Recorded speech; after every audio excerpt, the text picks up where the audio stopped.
Head on. Oh yeah, I still got hot wings. I need to fuck them bitches up today. Alright, what's up everybody?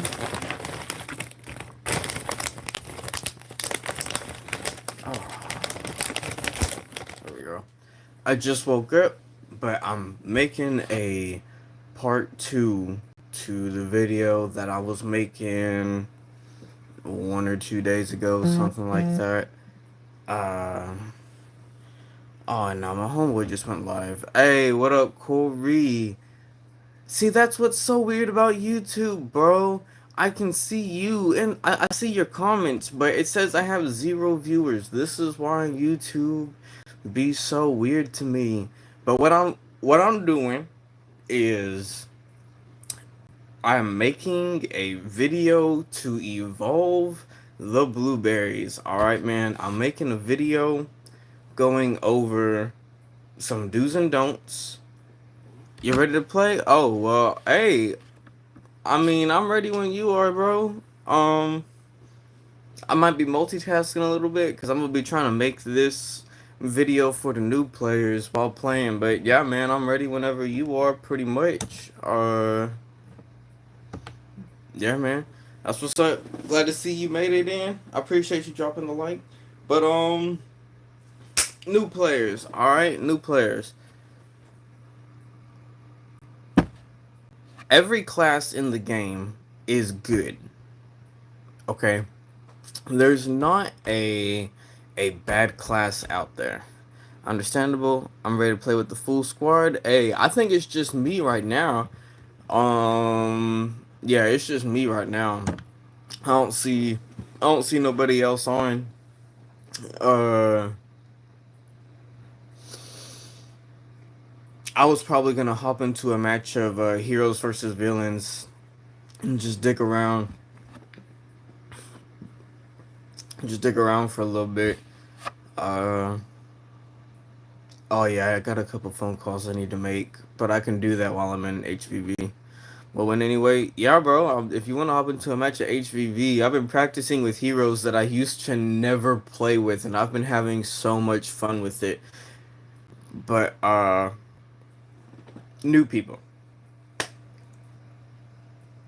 You have 4 main classes in the game, right? We're gonna go over the enforcers. We're gonna go over the tanks. We're gonna go over even the heroes. Um. We're just gonna start from the top of the list, okay? But what I want to preface this with is that there's no bad class in the game. There's your play style, and then there's the situation you're in. Both of those are going to determine what class is good for that moment right there. Okay. Let's reiterate a few points that I made in the last video because you know, I'm gonna assume that, not everyone who's watching this video went and saw part 1. If you like the information that you get from here, please go see part 1. It's up on my channel and the thumbnail will probably look something similar to this, or whenever you open the video, it's gonna be me inside of my Darth Vader onesie, sitting here in my room.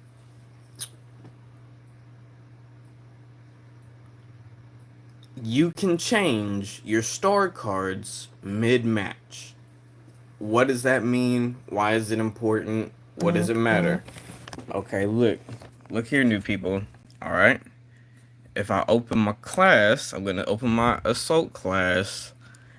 These are star cards, okay? And you have to equip them once you unlock them. Just because you unlock them does not mean that they're automatically equipped.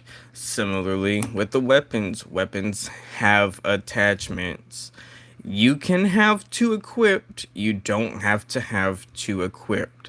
Okay, this is my CR2. This is what we nicknamed the Dope Man. Oh, ignore my almost halfway eaten thing of hot wings down there. I'm trying to make a little video real quick, just spur of the moment.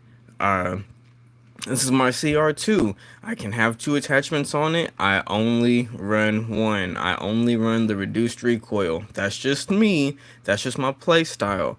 Okay. This is ion shot. That's really good for helping you tackle enemy shields and enemy vehicles. I don't need that all the time because it reduces the amount of bullet damage that you do to enemies, but increases the amount of damage that you do to shields and vehicles. I'm not looking to run that all the time. This is a weapon meant for close quarters. Night vision. I don't always need the night vision. Darius, what's up, Darius? I see you in the comments. I appreciate you being here. Um,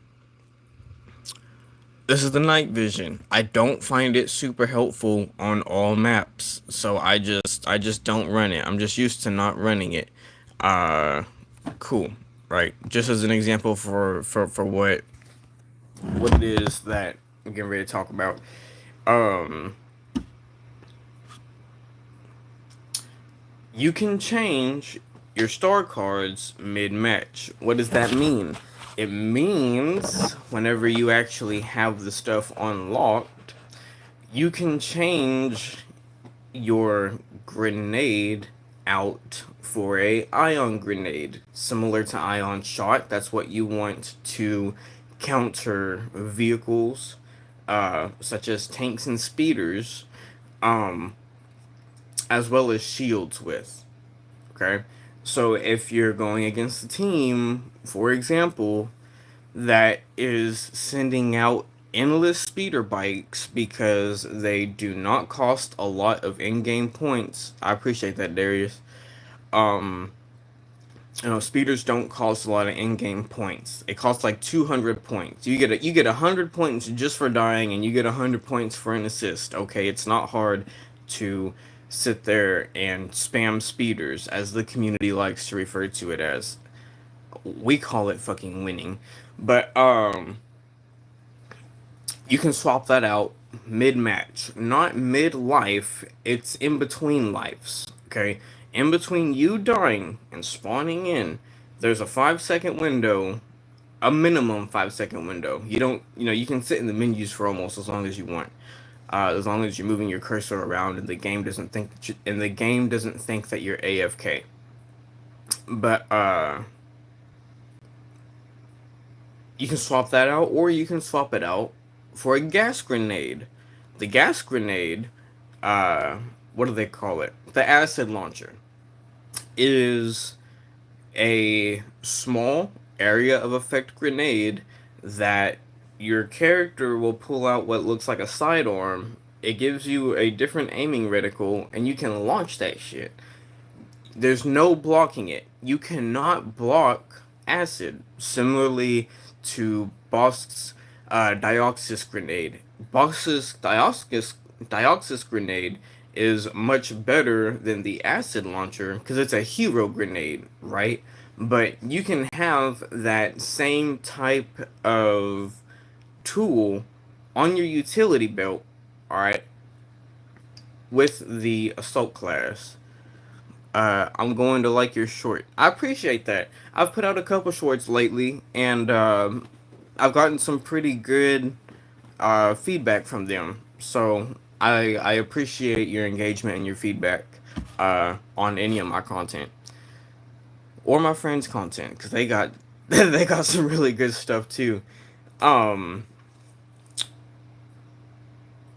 So, what do I run for the assault class? I run this, and I hardly ever change it up.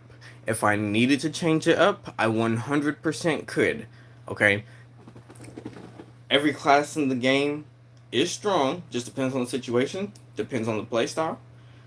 What I like to run is resourceful. I like to run the improved thermal detonator and toughen up. What does that do?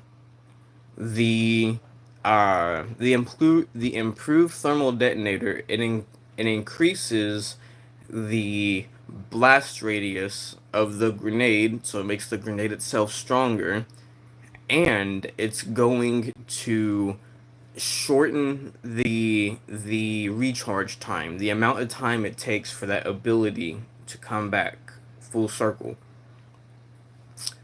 I also run toughen up. Regenerate your health while the ability is active. So whenever you hit toughen up, you're gonna see your character hit his belt, and whenever he does, while that ability is active, you're constantly regenerating health. Okay, whenever you upgrade that card, it reduces the amount of time that it takes for that ability to come around full circle and recharge. Okay, so are you seeing the pattern with both of those? I'm running two cards that both of those abilities are going to shorten the recharge time on both of those abilities while making them stronger. And then my third card, the resourceful card, all of your abilities have shorter recharge times. So I'm allowing those two things to stack on top of each other. So I almost always will have a grenade in my pocket and instant healing. That's really helpful if you're gonna be pushing the objective and pushing the enemy spawn in Galactic Assault, like you're intended to, like you're supposed to. All right. Uh, I know a couple people who like to run the improved scan dart. The scan dart is something that on its surface may seem useless. The description for it says an improved scan dart stays active for longer. It's the default a class assault class R1 ability, I'm pretty sure. An improved scan dart that stays active for longer, revealing enemy locations. When you upgrade it all the way, you add an extra 14 seconds onto whatever the default time for it is. Scan dart is useful. It gives your brainless teammates a better chance. Yes, the scan dart will be highlighting in that area of effect. It will be highlighting enemy units for your team, and it shows them a red outline for them. Why does the red outline help? Because if you know what the outline for the classes look like, you know exactly what's on the other side of that wall, not just enemies in general. So you'll know there's a droideka on the other side of that wall. There's a super battle droid or a jump trooper on the other side of that wall. They're both built very similarly. Um, while you're using the scan dart, if an enemy that is currently highlighted gets eliminated, you get an assist for it. An assist gives you 100 points each. It's a money making tool, and it helps your team. Okay, it's doesn't have a lot of offensive capabilities for it.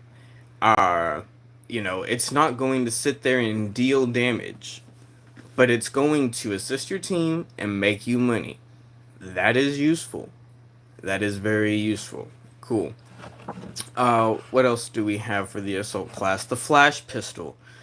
That is one of the funniest fucking guns in this game.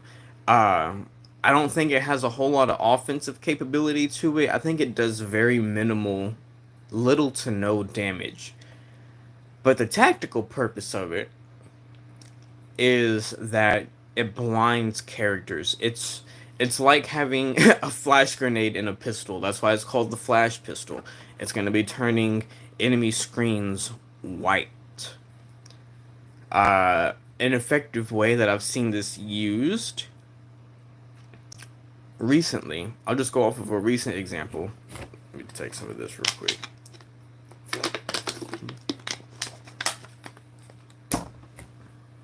A recent example for that would be we were fighting a hero character. I believe it was Darth Vader. We were the light side, they were the dark side. And he had about I've never seen a random player use the flash pistol. Yes, no, it's very rarely used. It's very rarely used. We were fighting a Darth Vader. One of our people had a different hero character. It was a different saber character. It might have been Obi-Wan Kenobi. Someone who is a defensive player, but not that great in combat, in my opinion. He's designed to be a blocking Jedi. You can go offensive with him. I have a friend who does it. Uh, but yeah, the point being, he had someone who would have been at a disadvantage in saber to saber combat when it comes to just swinging. Cool. Uh, One of my friends was behind him and was hitting Vader with the flash pistol. Vader couldn't see. Whenever players, it was able to make Vader panic. Vader could not see. So he kept just walking backwards, trying to get away from whatever was blinding him, because he probably had no clue what was happening. No one hardly ever uses the flash pistol. Uh, he backed himself into a corner, and we pretty much just drained his stamina. Someone else got behind him, and that was it. That was done. Uh, Yeah, you can use that to blind people, to blind characters. If you're running by yourself, is that something you're probably going to get a whole lot of use out of? Probably not. The reason we were able to make good use out of it in that scenario is because there was coordination and communication of this is what I'm doing to him. I'm actively hitting him with the flash pistol, and then it made, if there was not that initial level of communication, it would have been really hard because whoever the blueberry hero would have been, most likely, as soon as Vader started backing away from the combat, that blueberry hero, that random hero, most likely would have done the same thing, backed away from the combat and got out. I don't know, people are wanting to go on kill streaks. They don't want to die with their hero. Uh, and that's not the best way to play, but we talked about that in part one. I won't go too much into that here. Um,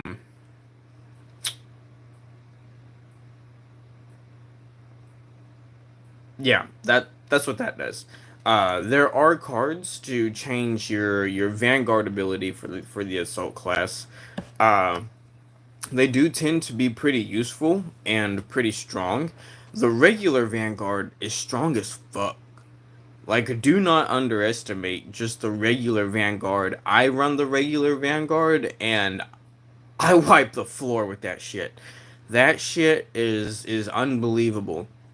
But let's go over it real quick. You have the Slug Vanguard, which essentially makes it to where your Vanguard just takes a fucking iron fist, loads it into the barrel, and you shoot that sumbitch out.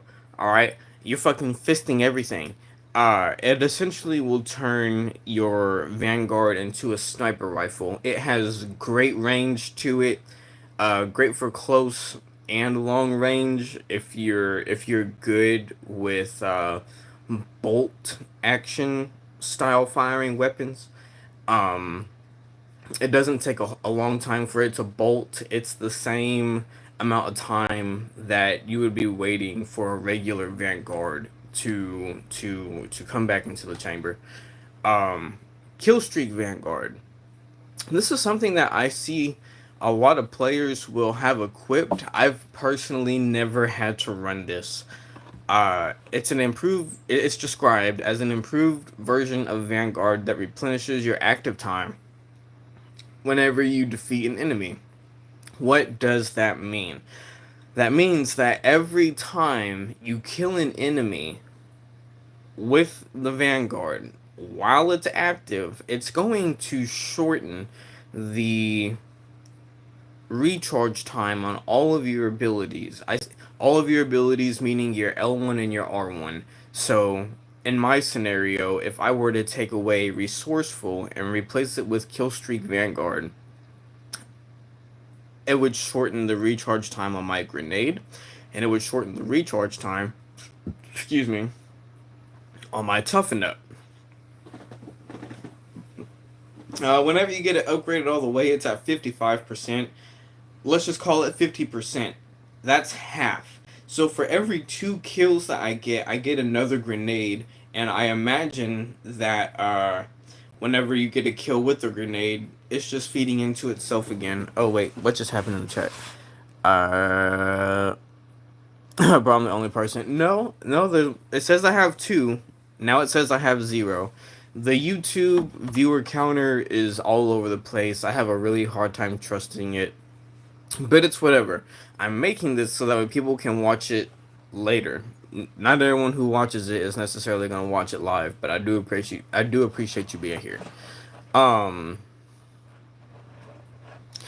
if you're someone who is a fan of close quarters combat and you're used to meleeing, it says three for me. I'm gonna go with what the goat says. Even though he's a little bit of a troll, but that's fine. Mine says zero, but again, it's always all over the place. It's extremely inconsistent. So know that for yourselves whenever you're going to create content. Sometimes it'll say you have zero viewers. You can have fucking six, and it's just not telling you right then and there in that moment. For some reason.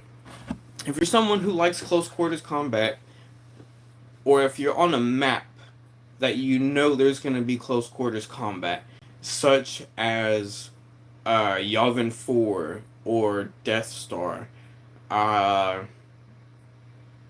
Jakku has a lot of close to mid range combat.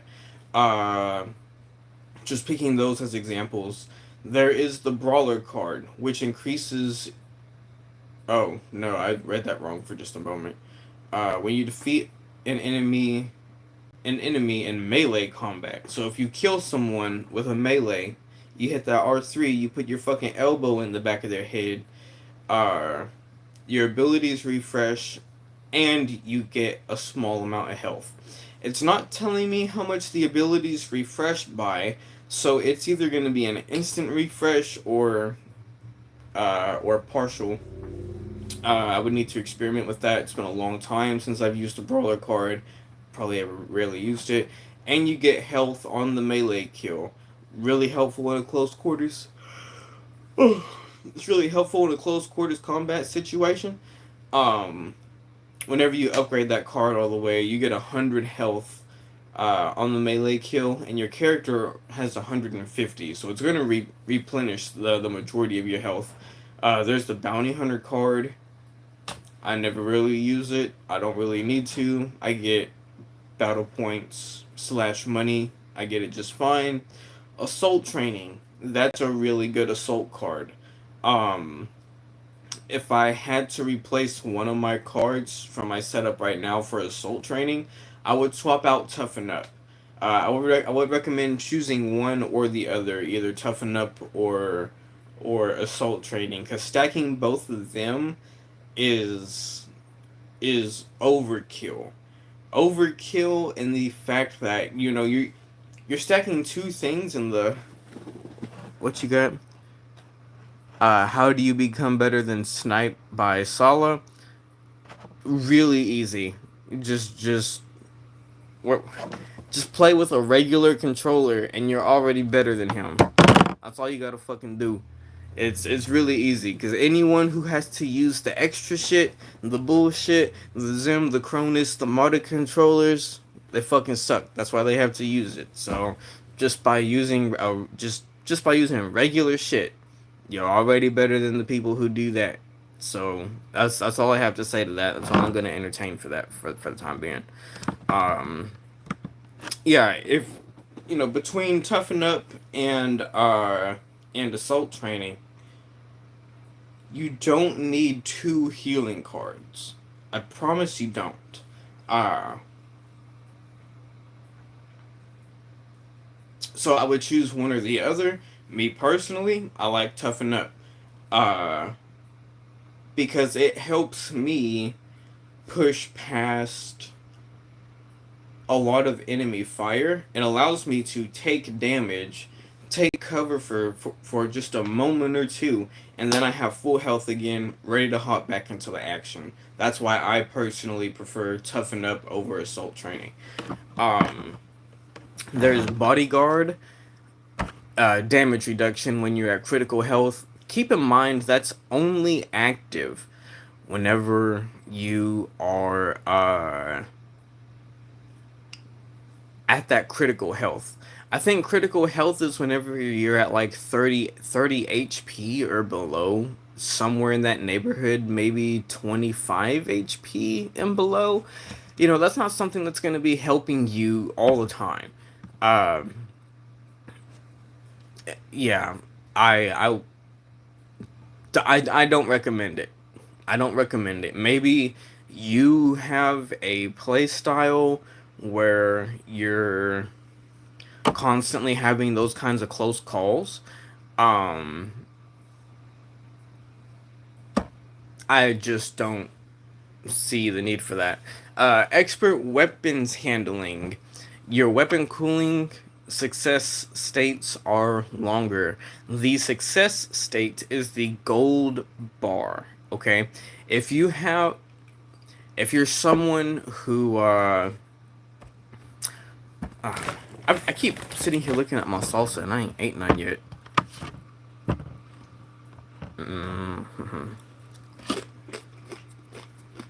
It's so good. If you're somebody who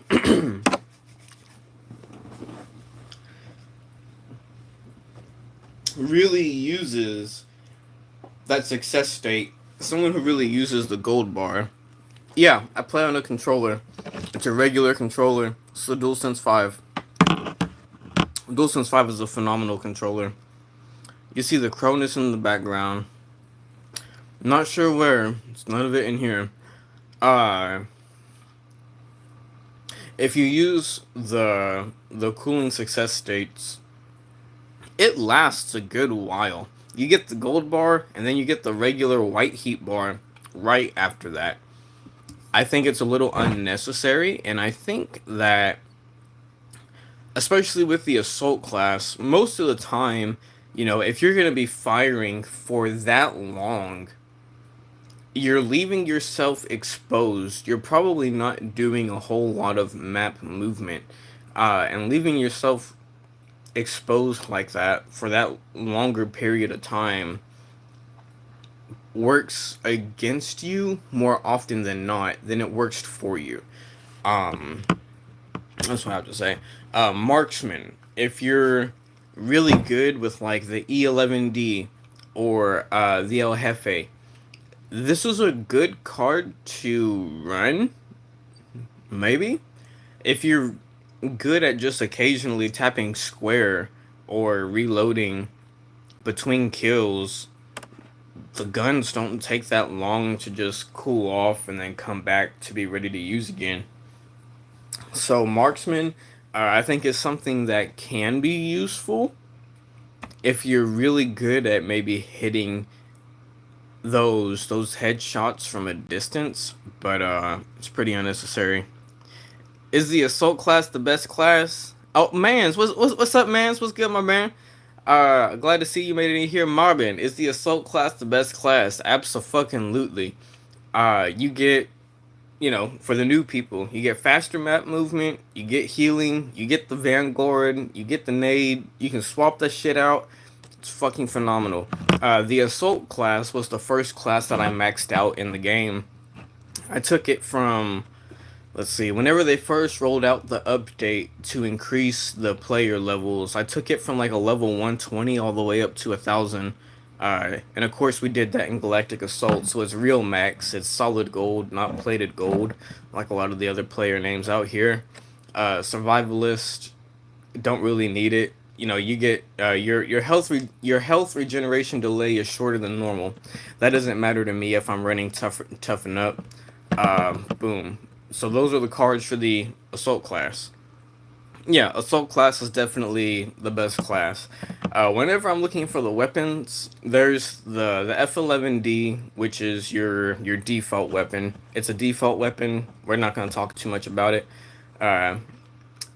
The A280, we nicknamed that. Tell them about the scan dart. I sure did tell them about the scan dart. It's well rounded. The default gun is well rounded. Have you tried to quick scope? Yes, I have tried quick scoping. Quick scoping is really easy in this game because there's no weapon sway. If you're used to quick scoping in Call of Duty, which is where I picked up quick scoping, I picked it up from a friend and got kind of good at it. It's a lot easier in here than it is in other games.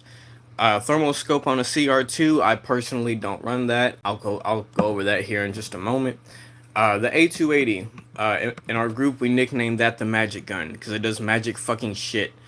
Uh, for the A280, I personally run improved cooling and the improved range. I hardly ever run the A280. I don't really feel the I it it doesn't take the spot of the other three for me. So Mans, yeah, Mans is in here. Uh, Most of the time, I run the bottom three guns, which are gonna be the CR2, the EL16 HFE. That's what we call the El Jefe. That's what I keep referring to as the El Jefe, and then the E11D. Both of those do everything just fine for me. CR2 is going to be close to mid range. If you are really good about controlling that recoil, if you'll treat it like a gas pedal and just kind of pump it, you know what I mean? Uh, just kind of tap on it instead of holding it down at mid range. It's insane because the grouping on it resets incredibly quickly. Um, I've I have won long ranged matches against snipers with the CR2 just by firing it in really quick 3 to 5 round bursts. Um, because those first two bullets land exactly where that reticle is at. Um, Again, you can have two mods equipped on each of your guns once you get them unlocked. I only run one mod on my CR2, and that's the reduced recoil. I might occasionally throw on the ion shot if I'm needing to fight against vehicles. I'm more likely to just grab an ion grenade, unless if it's something like a tank that no one else is going after. I'll throw on that ion shot, equip an ion grenade, and go to work. The El Jefe. It's really, really good at mid to long range combat. Really good. Especially whenever you throw on the reduced recoil and the improved range. That's what I run on it. And you can win matches against. Wait, what's going uh, you can run. You can win sniper battles against someone who's using a specialist class and is running with an actual sniper. You can win that because you have a higher rate of fire than most of the snipers with insane accuracy. And if you crouch, it's even crazier. I definitely recommend crouching with that gun.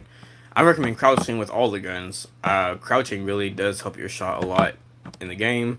And then there's the E11D. The E11D is a really good all-around weapon. The E11D has very similar stats, if not the same stats, as the default gun. Where it differs is that it has mods.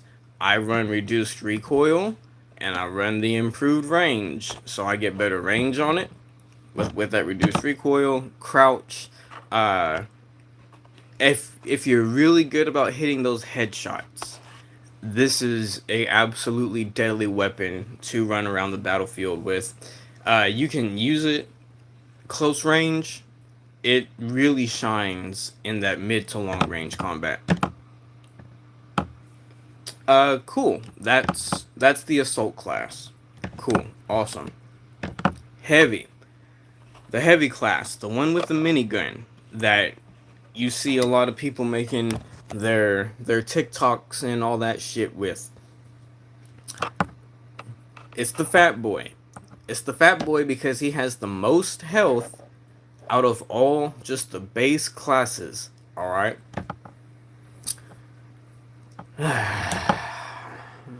The heavy can be fucking disgusting, right? The things you can do with him are insane. Uh, a lot of the classes have some similar cards, right? So he likewise has marksman, he has bodyguard, he has that brawler card. He has Bounty Hunter. He has the weapons handling for the longer uh, cooling success states. There's no leaderboard. Oh, tell him, Robin. Actually, hold on. Wait. Let me do. Oh, yeah. Hold on. Let me do it while I'm here. Let me go ahead and give you a promotion. There you are. Um.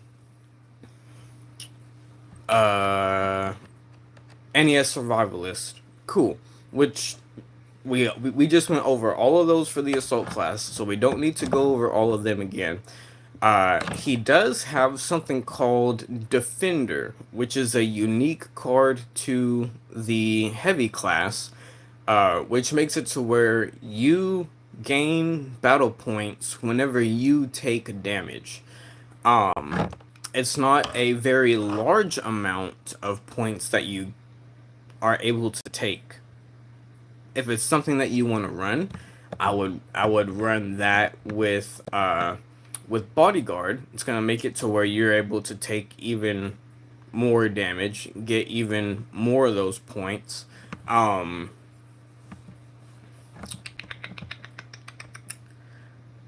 mm, I'd run maybe that. No, it gives you the shield by default. I would pick that and something else, right? Maybe some sort of one of the improved sentries. Uh, but I have very rarely run either of those cards, the bodyguard or the defender, on my heavy. I do have a max heavy. I was able to max that out uh, quite a long time ago, honestly. This shit's been maxed for fucking forever. Um, what do I run? I currently, right now, have equipped Resourceful, so it's bringing back my abilities faster. I run the Detonate charge. We will go over that in detail here in a moment. And the Supercharged Sentry. We will go over that in just a moment. What could I be running? We have the improved Impact Grenade. I believe that you get the Impact Grenade by default uh, as your L1 ability in the game. We have the improved combat shield. I believe you get a regular combat shield by default as your R1 ability. If you're, you know,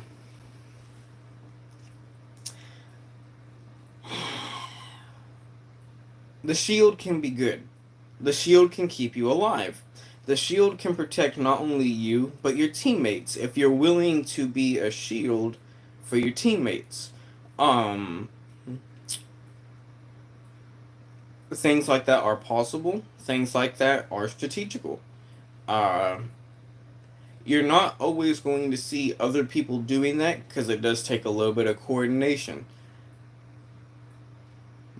But that is something that you can do. I personally hate coming against someone who runs a shield or an improved combat shield. I don't enjoy it, but it's part of the game, right? People use it. It works. There are ways to counter it, such as running ion things, or if you're a specialist, you can run the cycler rifle because those bullets go fast enough to travel just straight through the shield. That's the way that's their logic behind it. That's the way that they describe it. Cool. Let's see here. Give me some more fucking salt. Mm.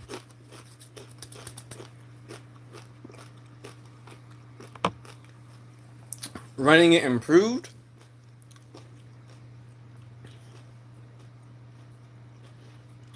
Yeah, it just makes the shield stronger. I'm not sure how much health it has at default. I'm gonna imagine it's probably like 100 to 150. And if you upgrade the combat shield all the way, it makes it so where you have 300 health just for the shield, which is insane. Yeah, Supremacy is not the best mode in the game. It's hands down Galactic Assault. That's for sure. Ion Torpedo. This is really good for countering vehicles such as starfighters, speeders, tanks. It's really good for doing damage to artillery objectives or artillery in general, but most artillery things usually have a shield that needs to be brought down before you can deal damage to them, with the exception of the U-wing or the lat. Neither of those have shields to bring down before you can deal damage to them. The detonate charge. The detonate charge is a explosive device that you can plant just about anywhere. You can throw it on the floor, you can stick it to the wall. It's really hard to stick it to the ceiling because of the way it gets thrown. I can usually just kind of barely put it above some doorways. But it's stationary and it stays there until someone shoots it or you hit L1 again to detonate it. You hit L1 to throw it out, and then you hit L1 to detonate it. Both of those things have to happen. I think that there's some people out there who are trying to experiment with the detonate charge. And I'll see them throw it out there and then never detonate it because they're thinking that maybe it runs off of like some sort of a proximity sensor to where whenever someone gets close it will just do it by itself. No, you have to do it manually. I will allow you to get creative with that. That does mean, for example, that you can set a detonate charge at a door, be on the other side of the room, hiding behind something safely, hiding behind cover. Wait until you see one person, two person, three person, however many walk by it, and then blow that shit up. That will one shot any base class in the game. It does a little bit over 200 damage. So you're one shotting everyone with that, and you can get some really nice group kills with it. The barrage, the mighty barrage, as we call it. The mighty barrage is essentially a grenade launcher that lets you fire you fire 3 mini grenades out of it. There's not a purpose, there's no point in just firing one and then putting it away, because whenever you put it away it goes back into its recharge. Excuse me. It goes back into its recharge. So you might as well pull it out, fire all 3, and then your character will put it away by himself. Alright, cool. This is really useful for choke points and crowd control. It's also unblockable. So it's really useful to use against heroes. Let me think.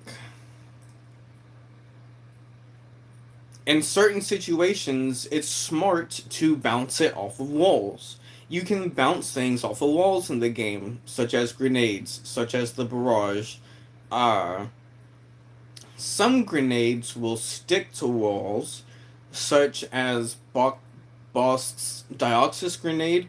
If you throw it at a wall, it won't bounce, it'll stick. I will let you get creative with that. The barrage is good.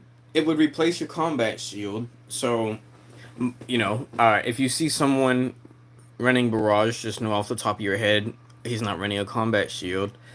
What else could I say about the barrage?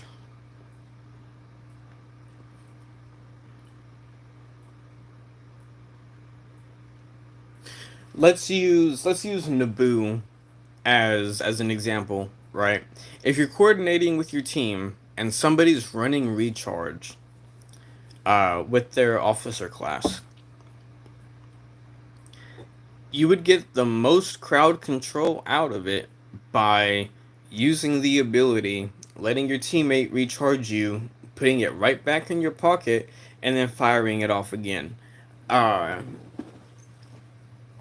a lot of players who get used to the normal pace of the game will get used to you or an enemy using their ability, waiting until that's done, and then trying to push then whenever they think that you don't have that ability in your pocket. But if you have a teammate for you running recharge and they put it right back in your pocket, then you're able to hit them with an ability that they're not expecting you to have. That's just like a general rule of thumb, but the barrage is a really good example for that. Um, that's a really good strategy in the game. The only reason I'm sharing it with you is because I want to evolve the random players. I want to evolve the blueberries.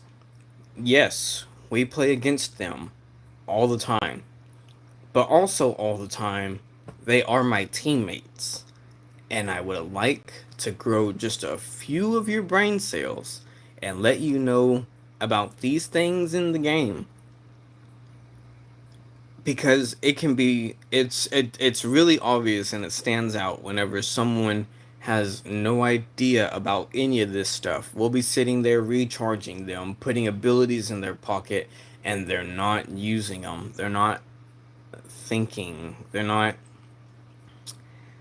equipping their star cards. They're not modifying their guns. They're maybe a level 30 or something like that, still running around with the default gun with no star cards.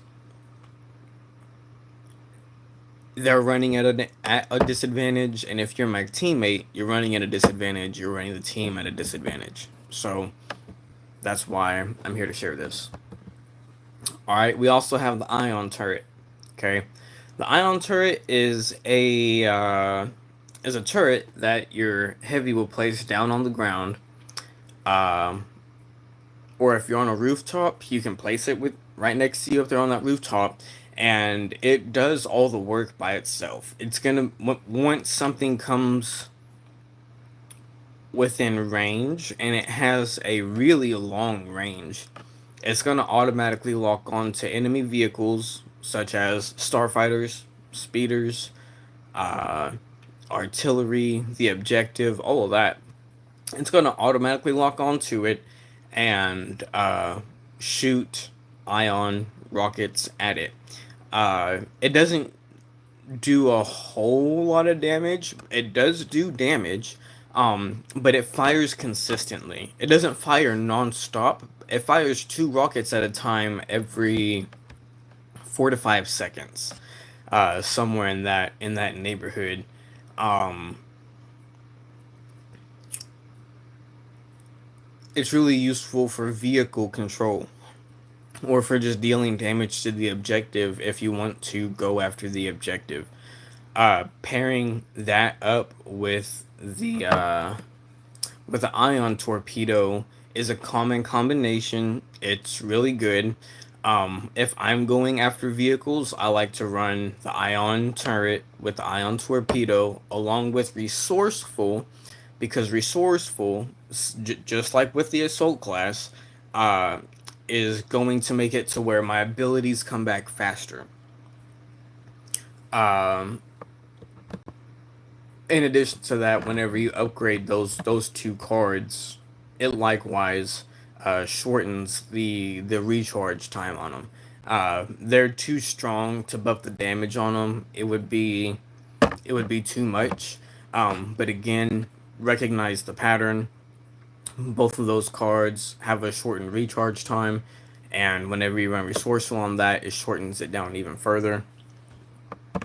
Let's talk about the sentries, which is the middle ability, which is what everybody wants to go and make their social media content with. This is what everybody's trying to get their hallway scene with. I personally run the supercharged sentry. You have the supercharged, you have the default sentry, right? So if you don't have to run any of these cards to have a sentry. The regular sentry is the one that fires blue bullets. It's extremely accurate. You can nail some really nasty headshots with it. If you get good at controlling it. You have supercharged, you have explosive, and mobile. Let's start with mobile. Mobile's the one that you're probably going to use the least.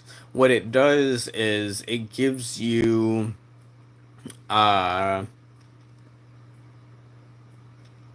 increased movement speed while you're holding the minigun uh, at the cost of your damage output. Wouldn't recommend it. I've never been able to get good use out of that. I would rather something that deals, I'd rather run something that deals more damage, such as the explosive sentry. The explosive sentry, uh, what's the best thing to compare that to? Is like a long range grenade launcher. So it's not firing bullets in rapid succession, but it is firing essentially unblockable explosive grenades. It's a grenade that as soon as it impacts, it's going to explode. Um that's really useful for dealing damage to objectives. That's pretty good for crowd control if you're at a good distance because, without that rapid fire, you're not going to do a whole bunch at close range without possibly damaging yourself as well. And then we have the supercharged sentry. The supercharged sentry does fire in rapid succession, and it modifies the bullets to have an explosive element to them. It makes it to where whenever each bullet impacts with a surface or an enemy, it's going to explode. That explosion deals splash damage. Splash damage is unblockable. So, this is something that I like to use on objectives, right? Because you get the initial damage from the impact, and then you deal extra damage to the objective with the splash damage. So you're dealing a lot of damage there. I like to use it against heroes such as Obi-Wan Kenobi that want to sit there and block with their lightsaber all day. Because you're not blocking this shit. You could try, but you're not blocking this shit. Alright? The heavy guns. You have the default gun. Nothing special about it. What's that? Blah blah. You have the DC-15 LE. This is the fire stick. It's got reduced recoil on it. That's not a bad one to run for it. It has improved zoom. If you're trying to use it at a distance, sure. I've never felt the need to run the improved zoom, and then it has exploding shot, which is the exact same as what we just described with the supercharged sentry. FWMB 10K. That's the third LMG that you unlock. This is one of my favorite guns in the game. I really like everything about it. If you crouch with it and you fire in short bursts, similar to how I was describing the CR2, it's really good. It's a really good gun. It likewise has night vision on it. Never use it. And it has ion shot. Sometimes I want to run it if I'm fighting a vehicle or an objective. Sometimes I don't. But to me, that's the best gun in the game with ion shot on it. Is that LMG. Then there's the TL50. The TL50 is really, really good at close to medium range. You can put some shit down with this, that's for sure. I personally like to run it with the improved cooling and the reduced spread. It does also have the secondary fire, which is the snowball. It's a alternate mode of fire, which makes it to where you can't aim down sights because holding L2 is how you fire that projectile, but that projectile is unblockable. So that's useful. In my opinion, it takes a really long time for that alternate fire to cool down for you to use it again, which is what makes it balanced. Um, it's too much of a trade off from having either improved cooling or a reduced spread. So I don't run either of them. And then we have the most disgusting gun in the game, which is probably one of the most OP guns in this shit, uh, which is the T-21. The T-21 is a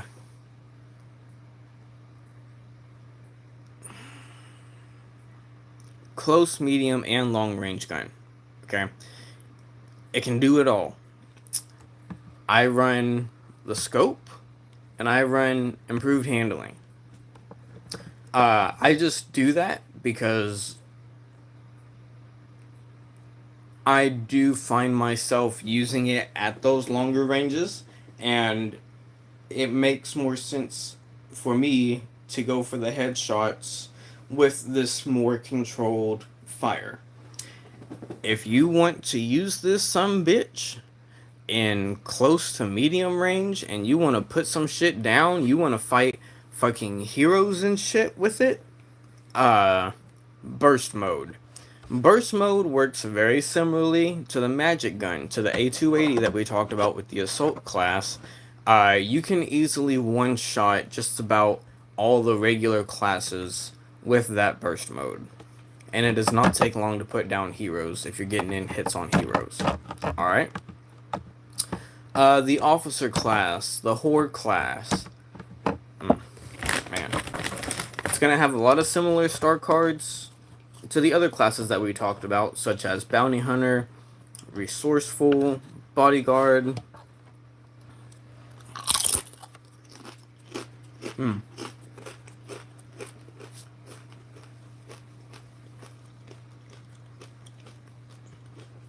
Hmm.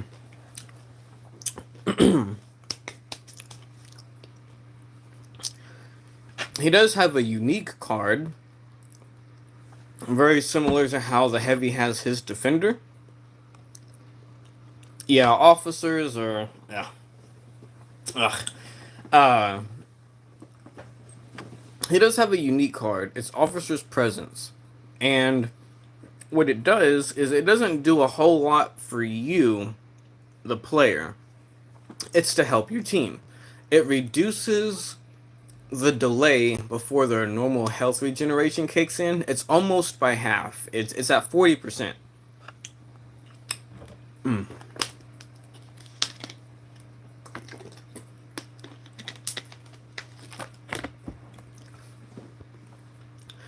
I have run this card in the past, and the way I was able to get the most use out of it was by being pushed up on the front lines with my team and being around them. You have to be close to them. They have to be in proximity to you. You'll know that it's working because you'll start getting points for it. Cool. Um, that's really helpful if you have a hero like Bosk, General Grievous, BB-8, um, hero Obi-Wan Kenobi, right? Depending on what cards you run. Heroes that have the ability to regenerate a large portion of their health. If you stick around them with this card,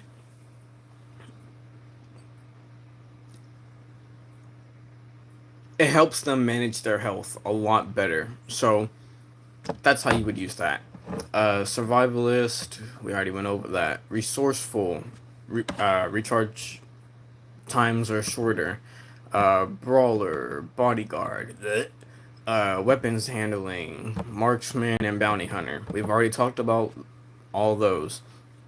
Your default abilities, I believe, are the turret and a flash grenade. So we have the improved flash grenade, which makes it to where, it has a larger area of effect, that grenade.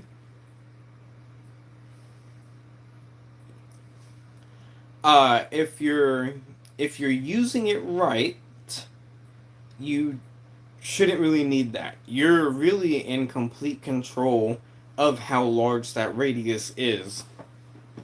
If you just throw the grenade and let nature do its thing, it takes a good minute for this thing to detonate.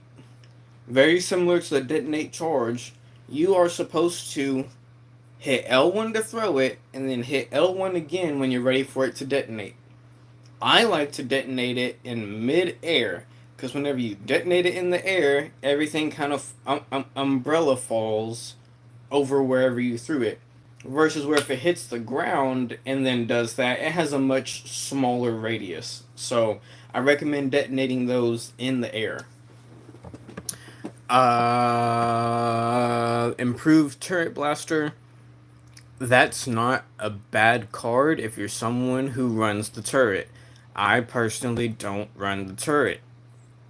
But if you're looking to run the turret, you should most definitely be running the improved turret. It makes it stronger all around. It just makes it stronger. Homing shot. I really only use it as a joke. I really only use it whenever I'm sitting in the back of the map, not doing much or eating a snack or something.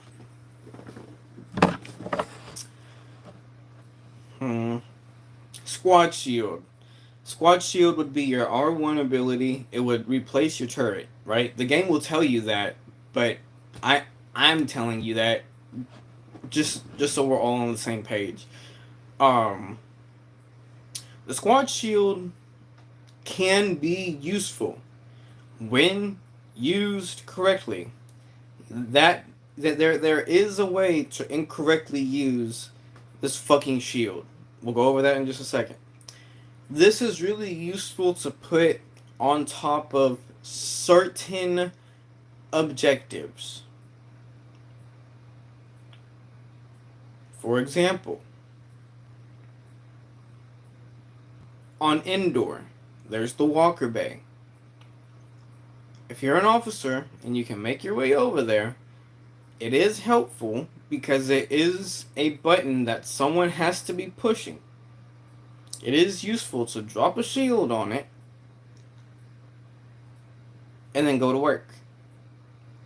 Because people are definitely going to be shooting at you while you're out there in the open trying to do the objective. The game is going to highlight for them that the objective is being done, and then they're going to start swarming towards you. That helps. The shield works both ways.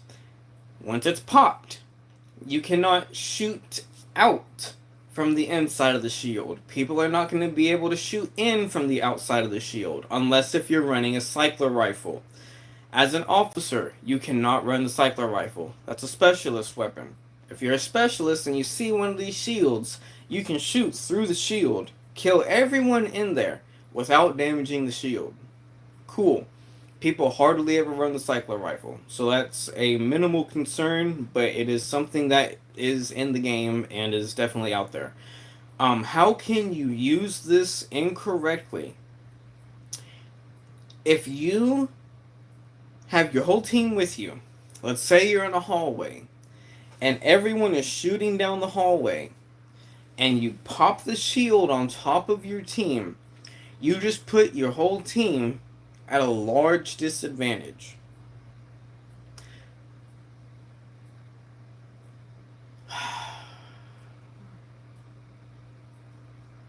Don't do it. Okay? Be mindful and smart with your shield placement. You don't want to block your team's shots, but you also don't want to put it in an area where the enemy might be entering in through, because you just made it a lot easier for them to enter into that area. You reduced the amount of space that I have to eliminate him before he gets deeper into the room and becomes a problem.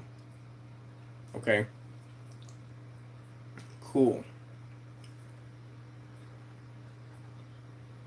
Disruption. Disruption is one of the strongest cards in the game. I love Disruption. It replaces your R1 ability, so it's going to take away your turret. What does it do? It's extremely versatile. You can use it to defuse grenades.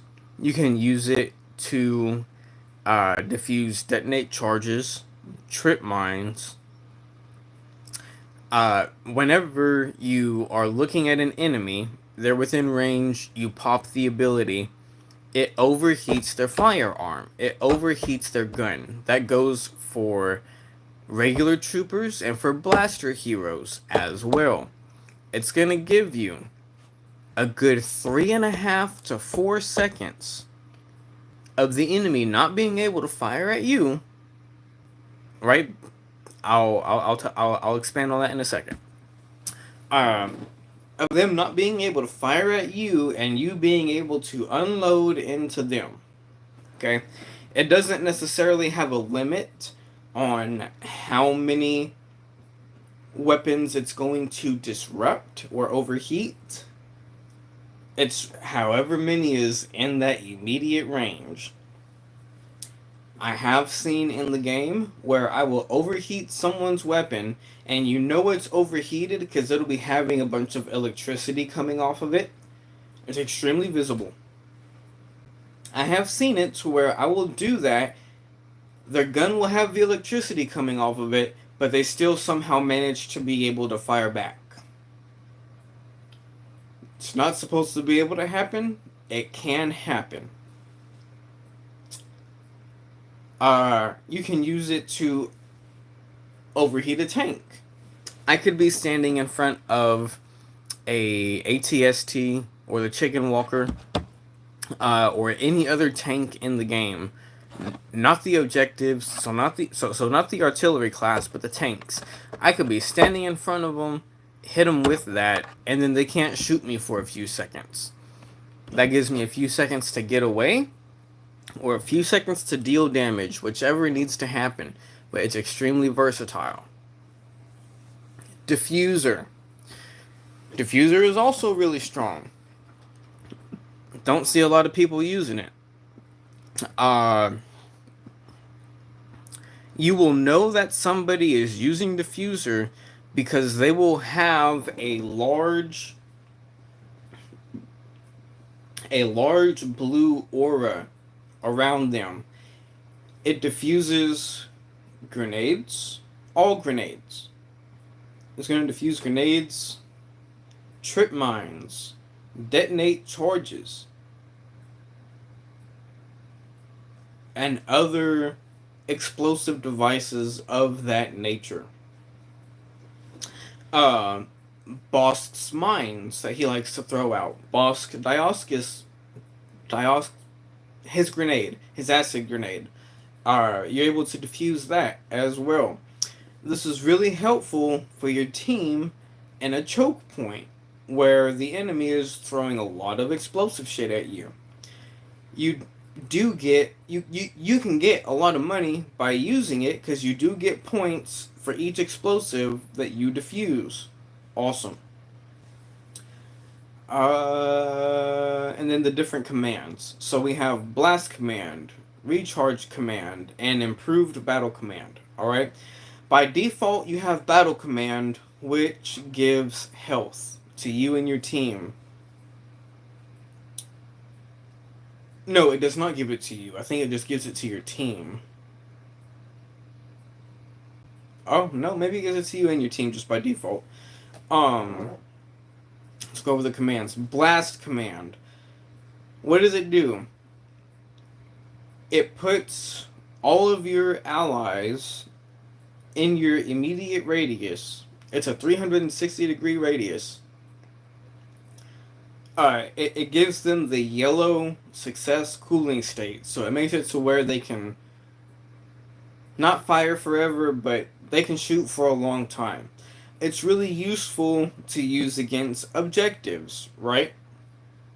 Uh, it's useful for maybe some hallway defense, but again, if you find yourself using it, you're probably really overexposing yourself because you're going to be firing for quite a while.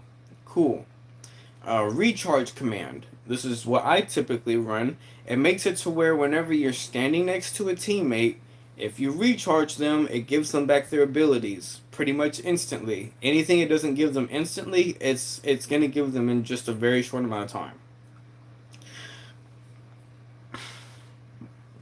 And then we have improved battle command, which is just like the default ability, where it's exactly the same, except it gives you a larger radius and more health. Cool. Officer guns. We have the default gun, which is the regular SC-44. Cool. Then we have the S5. The S5 is like a small sniper rifle. It's like a revolver.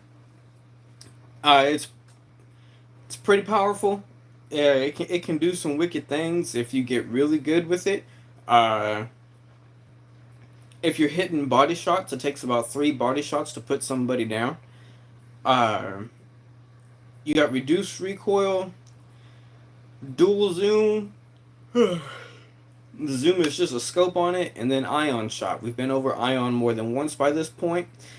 Uh, I I just run the reduced recoil on it. I don't really feel the need for the dual zoom because whenever you're running those scopes, it takes away your peripheral vision while you're aiming down sights. And I like to have my peripheral vision. That ion shot on it is not bad. It can do some damage. I just don't find myself needing to run ion very often. Then we have the blurg. The blurg can be a rather disgusting weapon. We have reduced recoil, improved burst, and exploding shot. Exploding shot is explosive shot. We've been over that more than once already as well. The improved burst, the gun runs on a 2-round burst as it is. Very similar to Leia's pistol. The improved burst will make it to where you fire in a 4-round burst versus a 2-round burst. And then reduced recoil is as it sounds. It's reduced recoil. The SE-44C. This is what you're going to see most officers running around with. We have improved cooling, night vision, and rapid fire. I use improved cooling and rapid fire, as you could probably guess, based off of some of my other weapon choices. It's a really, I think that one's like the strongest officer weapon. It's really good at all ranges. It's good at long range if you're using it in short bursts. Then we have the DL-18, which has improved cooling, reduced spread, and repeating mode. All 3 of those are pretty good. I personally use the improved cooling and the repeating mode, but I don't find myself using the DL-18 very often. I just stick with the SEC-44. Cool. Specialist class. We're going to have a lot of the same cards as the other classes, such as Marksman, Bounty Hunter, Weapons Handling, Survivalist, Bodyguard, Brawler, and Resourceful. Cool. His unique card is Stealth, which allows you to remain hidden from enemy scanners when firing your weapon. Yes, that does mean that with every other class, and if you're not running this card, whenever you fire a weapon, it's highlighting you on the map for the enemy team. This will keep you hidden, and it lets you do increased melee damage. It increases it by 125. That's really powerful if you are If you're running a sniper in close quarters and you're good with it, you're used to it, that's not a bad card to run. By default, I believe you get a shock grenade as your L1 ability and the binoculars as your R1 ability. So, off the rip, we have the improved shock grenade, which has a longer duration and a larger radius for it. That can be really helpful. That's really helpful for choke points. I like to put that on the ground because it's going to slow down the enemy team as they're coming in while dealing a little bit of damage to them. It softens them up, it slows down their movement speed. That's really good for someone else, one of your teammates, if you're coordinating, to follow up behind you with a regular grenade. Cool. We have improved thermal binoculars. The binoculars in general, as it is, it lets you see where the enemies are at through walls, just about no matter where they're at on the map. Whenever you have the binoculars, whenever someone is in plain sight and there's nothing blocking your vision from them, if you hit R2, it highlights them for your enemy team. If you run the improved thermal binoculars, it improves the duration that it highlights them for the team. Cool. Trip mine. A trip mine is basically a claymore. You can set it at various points of entry or areas where you can anticipate foot traffic. It's stationary. You just slap it down, let it do its thing. Cool. And it does 200 damage. So it has the ability to one-shot all the classes if they hit it and they're not running bodyguard or they don't have additional health from like an officer or something. The Stinger pistol, it was really useful back in the day. They nerfed it because we were getting too good with it.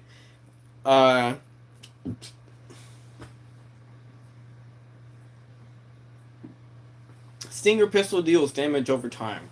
It deals additional damage to heroes and villains.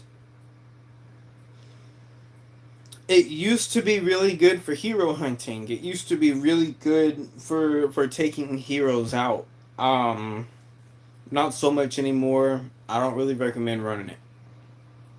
There's the repulsor cannon, which is the Ewok, the Jawa gun. It's essentially a force push. You use it to push enemies. Where I see that being most useful is on maps with ledges on them, such as Death Star or Jakku, certain parts of Endor. Where else?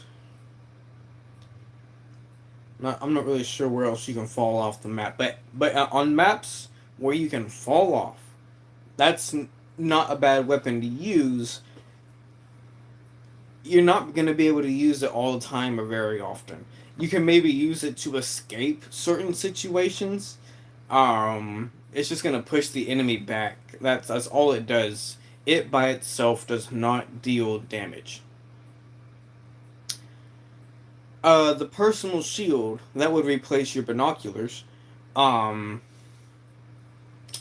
It's really useful for maneuvering around the map. It does make you more visible. It does make you more obvious because you're going to have a big ass blue bubble around you. But it will protect you from most blaster fire. Again, with the cycler rifle, the bullet in game, their logic is that the bullet travels fast enough that it travels through the shield. So if there's someone out there running a cycler rifle and you pop that because you're low health, they're probably going to get you. Then there's the infiltration, which is the middle ability. What does it do? Whenever you pop that infiltration, you're going to pull out a 3-burst SMG that can do decent damage. you can upgrade that ability, similar to how you can upgrade all the other middle abilities that we just talked about. You have Scramble Infiltration, Hardened Infiltration, and Killstreak Infiltration. Killstreak Infiltration is going to be very similar to Killstreak Vanguard. Whenever you get a kill and you have this ability active, it is recharging your other abilities, your L1 and your R1. Cool.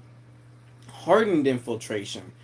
Uh, you gain incoming damage reduction to increase your survivability.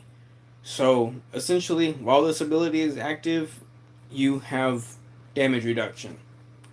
Cool. Scramble Infiltration. This is what I personally like to use. It marks enemies on the map that are nearby me for my enemy team, and it scrambles the enemy maps. So it's doing both. It's the equivalent of having a UAV and a counter UAV active at the same time. Cool. Okay. The weapons. We have the default sniper. Cool. It's a default sniper. It's a fucking sniper. The IQA-11. I haven't found myself using this in a long time, but it has dual zoom, bolt speed, and improved cooling. I run bolt speed and improved cooling for that. Then you have the A280 CFE, which is the magic gun, but the sniper rifle configuration of it. If you remember, the magic gun is a gun that fires in 3-round bursts. So, the mods for it are dual zoom, burst mode, and ion shot. I run burst mode. If I'm going against enemy vehicles, enemy shields, things that require the ion shot, I will then equip the ion shot. But I do not just run around with ion shot by default as it is. Then we have the NT-242, the tank buster. This used to be, well, no, it still is, yeah. It's the most powerful sniper rifle in the game. It's the only sniper rifle, I believe, that if you get a headshot with it and the enemy is full health, just a regular class, you're gonna one-shot all of them. The way that you ideally would think that you would or could, but with a sniper rifle. Who we have in here? Oh yeah. Wait, what? It's a death trap if you do that. Yeah, that's right. Um, it has dual zoom. Depending on your playstyle, that may be useful to you. I don't find myself running that very often. The only time I might run it is on Hoth because it's such a wide open field and the enemy can be so far away. But it's not increasing your accuracy or reducing recoil or do anything like that. It's literally just zooming in. That's on every single dual zoom in the game, no matter what gun it is. That's all it's doing. It's not improving any of the ergonomics of your weapon. It has improved cooling and disruptor shot. So improved cooling is a must. Like, it's a fucking must for this weapon. I will destroy all snipers. Yes, you will. Yes, you will.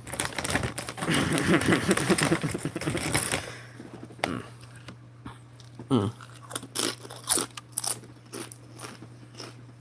Mm.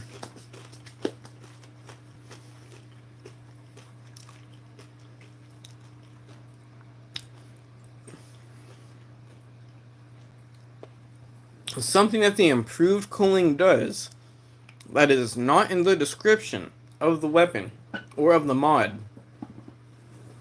is that whenever you fire and you wait just a moment, just a moment, it will automatically start cooling the weapon. You'll see the heat buildup start to go backwards on it by itself without you having to do anything. So you're able to get more shots off more often, as well as being able to get more shots off in the, in a clip, for lack of better terms, in that same heat sink. And then we have Disruptor Shot, which is this gun's version of Ion Shot. It's going to be really useful against your vehicles and your tanks. It's going to do reduced damage to uh, all the other regular troopers. I really like it because very much similar to Explosive Shot, it's wrapping a layer of explosive around the bullet, and whenever it impacts, it's gonna deal that unblockable splash damage. So I like that. Then we have the Cycler Rifle. Cycler Rifle has dual zoom. No one's I. It's just dumb.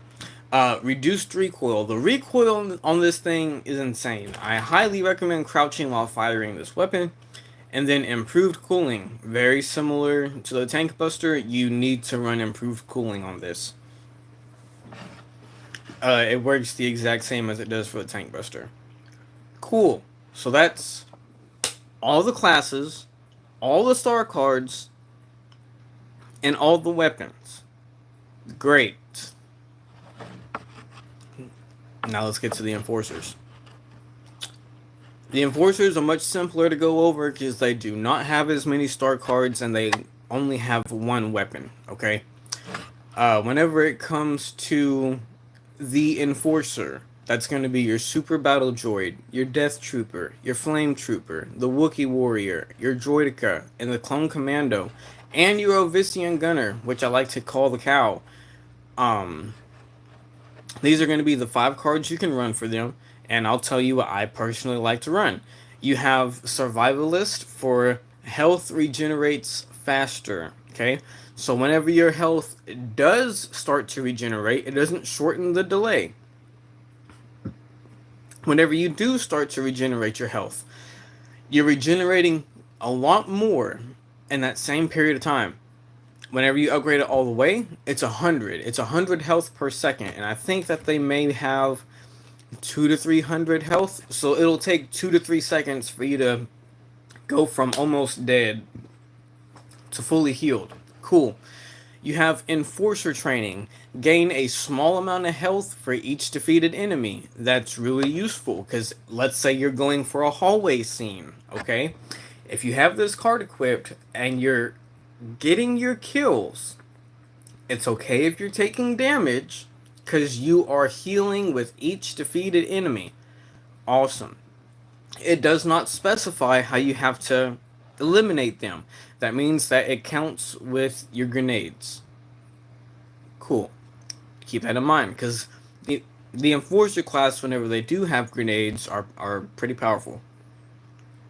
Expert Weapons Handling. For them, it's not keeping their gold bar active longer. Their expert weapons handling makes it so where whenever you activate their middle ability, and depending on which enforcer you have, that middle ability behaves a little bit differently. But it allows you to keep that ability active for a longer period of time. Some people don't like that because, very similar to Blast Command, they feel like it leaves them exposed for a longer period of time than they would like to be exposed. I love this ability because if you are strategical with your placing, if you're good with your footwork, and you can hit your shots, this thing is insane. Enemies dealing... we have Acquisition. Enemies dealing damage to you will be temporarily marked for easier retaliation. What does that mean? It's going to highlight that enemy for you. The way that it'll look is, let's say that you get hit by a sniper, okay? And let's say that they're far off in the distance. What it's going to do is it's going to outline them for you, and it's going to have a pulsing red symbol above their head. And in the center of that pulsing red symbol is going to be another symbol with the class that they have. Every class has a symbol. The special... Does it show it to me? It does. So let me show you. Let me show you. Every class has a symbol. There you go. So there's your assault. That's what his symbol looks like. That's what heavy looks like. Officer, specialist, enforcer, aerial, which is your jump trooper, and your infiltrator. So you'll know where they're at and who they are. That's what the acquisition card does for you. And then there's battle hardened, which increases your maximum health. On my enforcers, I run enforcer training, so I can gain health on each kill. Weapons handling to keep my middle ability active for longer, and battle hardened. So I have more health. I'm getting health for each kill, and I can keep my middle ability active for longer. And with something like the Death Trooper, for example, that's extremely useful to have. Cause man, yeah, you can be really hard to kill if you have all those. Huh? I didn't know. Oh. There's a skin I hadn't had unlocked. Let me unlock this real quick. I just unlocked the ones that I knew that I liked or would play with, but I'm not gonna do anything else with the money in the game, so I might as well have that appearance. Then we get to the aerial class, which is going to be your jump trooper. Depending on what area you're in, they'll have slightly different names, but it's going to be the jetpack unit. In other words, so we have the rocket droid, the jet trooper, the rocket trooper, rocket jumper, first order jet trooper. Okay. We have aerial training, which you gain a small amount of health for each defeated enemy. That's active the whole time that you're alive. Acquisition, again, it's marking enemies for you whenever they damage you. Survivalist, health regenerates faster. Battle hardened, maximum health increase. And evasion. Evasion gives you one extra dodge, one extra roll, one extra circle ability if you're on PlayStation. I run aerial training, battle hardened, and evasion. Cool. Then we get the infiltrator class. Oh, what the? I didn't. Hold on. More shit for me to unlock that I didn't in the past for some reason. And I totally forgot I had.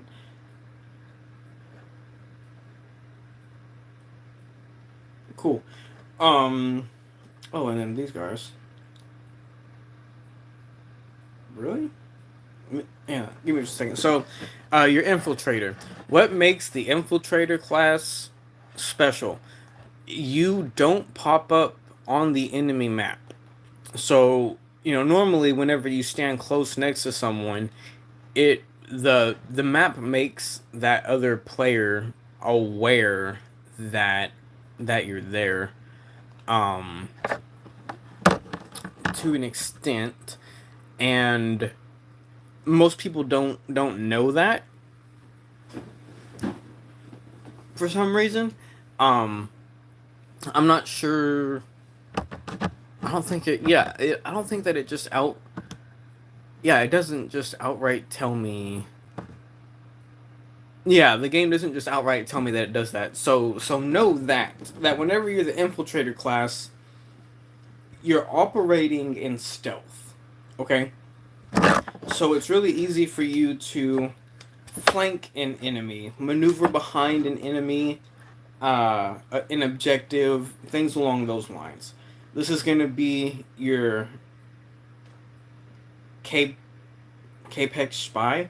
I may have probably butchered that name, but the meerkat. This is going to be your Sith Trooper, your ISB agent, and your Ewok, and your Assassin Droid. The cards. We have Desperation. Reduces ability recharge times whenever damage is dealt to you.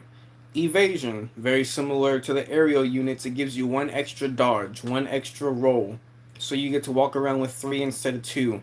Interrogation, reveal nearby enemy locations by defeating an opponent using melee strikes. So whenever you kill someone with a melee hit, which is really useful if you're the assassin droid because you walk around with that big ass sword, um, enemy locations near you will be revealed. Cool. Acquisition. Enemies dealing damage to you will be temporarily marked. We went over that. And then Stalker. Regain health when defeating an enemy you have revealed with your scanning ability. They usually have scanning abilities to show you where enemies are at on the map. Okay, cool. What do I run? I run Desperation, Evasion, and Acquisition because all 3 of those are active all the time. And it benefits my playstyle with them. You may have a different playstyle. You do your fucking thing. There. So that is, I'm gonna go ahead and call it. That is it for part 2. That is what I would use. That is what I use. That is why I use it. And depending on the situation I'm in or what I'm going up against in that moment, I'm gonna change what I'm running. Okay.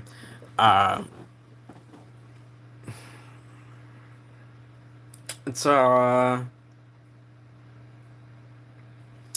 didn't used to change my star cards mid match. I just wouldn't think about it, or I found it annoying. But now that I've kind of taken a break from the game, came back to it, I far better understand the advantage of it. Teach me more. I can teach you about the planes. We can go over tanks and planes. I have no problem with that. I'll just need to update the video title whenever I get it uploaded. But yes, those are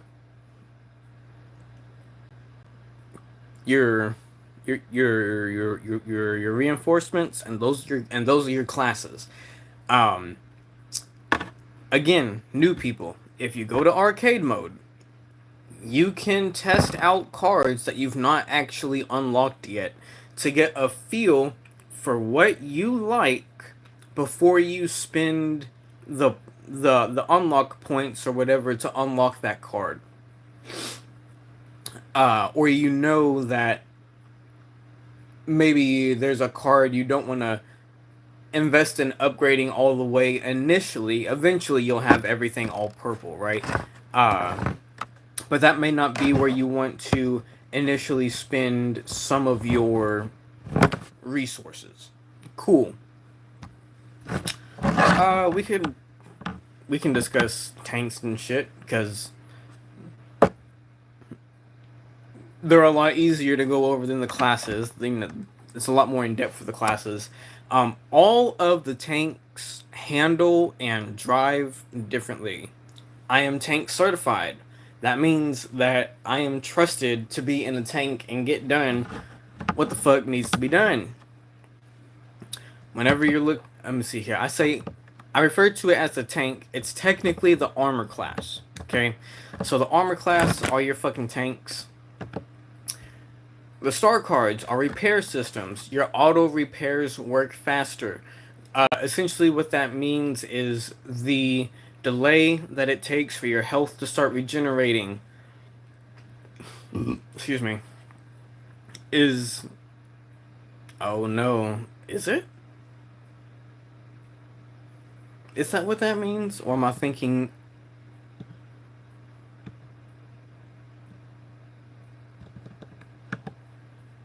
Yeah, I'm pretty sure that's what that means. That it's gonna reduce your time to regenerate health. I could be wrong on that. I hardly ever use that card. There are some tanks that are there? Is that considered? Yeah, okay. That's what it is. There are certain armor classes such as the ATRT. which is the horse, which is the very small version of the ATST that have a repair ability that as soon as you pop it, it'll start it'll start healing you. And what this does is it increases the speed that it heals you at. Jeremy, only strat you need to know is sit in character. What is to sit in the character select until Anakin or Dooku become available. No, I very strongly disagree with that. There are a lot of players out there who think that they're going to win the game by picking a hero, and so they sit in the menus and wait for the hero. No, that's not going to be how you win. You are actively working against your team by doing that. Okay? You are a much larger help by being out there helping. Okay? And depending on the situation, depending on the map, depending on what needs to be done, should dictate what hero you get. Okay.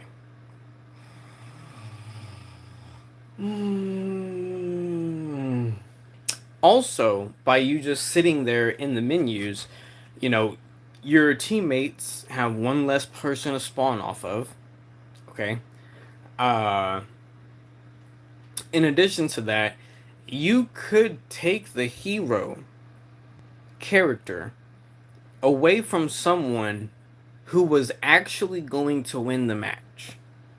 Most of the time, whenever y'all are sitting there in the menus waiting to grab heroes from the people who actually know how to use heroes, you grab the hero, you run out there, and you get fucking killed in like 30 seconds because you don't know what you're doing. Most of the time. That's how repair systems work. You pop it, it makes it to where it's repairing you faster, it is bringing back your health faster. But that only applies to certain armor units. We have improved duration. Increases duration of the left ability for armor class.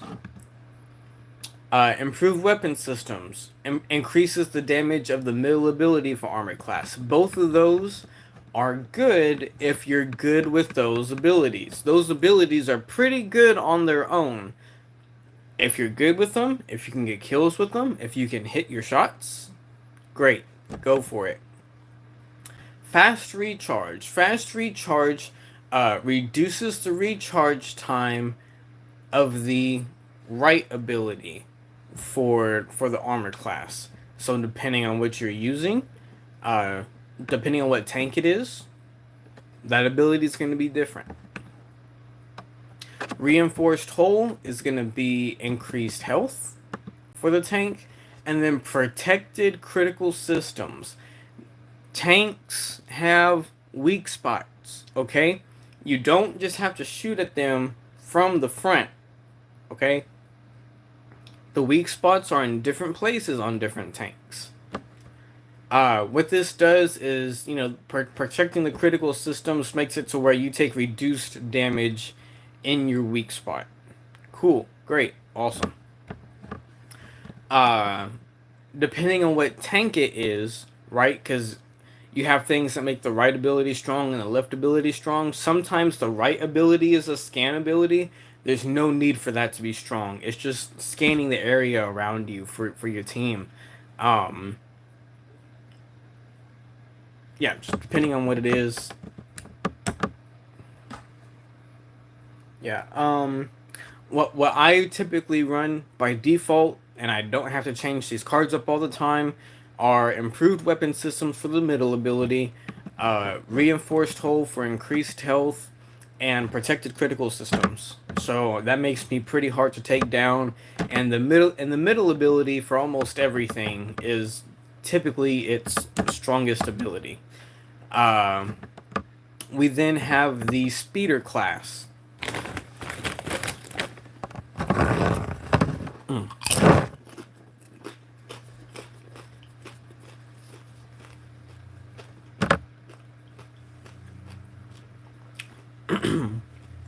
Your speeders vary.